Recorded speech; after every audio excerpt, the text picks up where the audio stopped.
Welcome to Madasaling Pinoy, your prayer partner.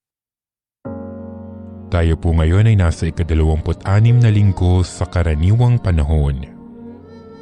Kaya naman sa pakikiisa sa simbahang Katolika sa buong mundo, itaas natin ang ating mga puso at sabay-sabay nating pakinggan at pagnilayan ang salita ng Diyos ngayong araw.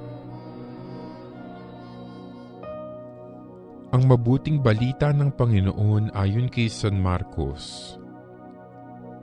Noong panahong iyon, sinabi kay Jesus ni Juan, "Guro, nakakita po kami ng isang taong nagpapalayas ng mga demonyo sa pamamagitan ng pangalan mo at pinagbawalan namin sapagkat hindi natin siya kasama." Ngunit sinabi ni Jesus, "Huwag ninyo siyang pagbawalan, sapagkat walang taong matapos gumawa ng kababalaghan sa pangalan ko ang agad magsasalita ng masama laban sa akin. Sapagkat ang hindi laban sa atin ay panig sa atin. Sinasabi ko sa inyo, sino mang magbigay sa inyo ng isang basong tubig dahil sa kayo'y kay Kristo ay tiyak na gagantimpalaan. Mabuti pa sa isang tao ang siya'y bitinan ng isang malaking gilingang bato sa leeg at itapon sa dagat kaysa maging sanhi ng pagkakasala ng isa sa maliliit na ito na nananalig sa akin.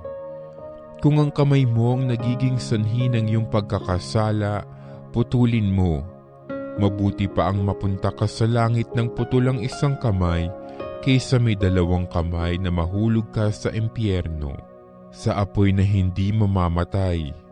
Kung ang paa mo ang nagiging sanhi ng iyong pagkakasala, putulin mo. Mabuti pa ang mapunta ka sa langit ng putulang isang paa kaysa may 2 paa na mahulog ka sa impyerno. At kung ang mata mo ang nagiging sanhi ng iyong pagkakasala, dukutin mo.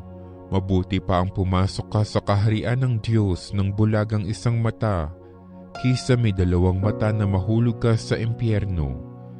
Dooy hindi mamamatay ang mga uod na kumakain sa kanila at hindi mamamatay ang apoy.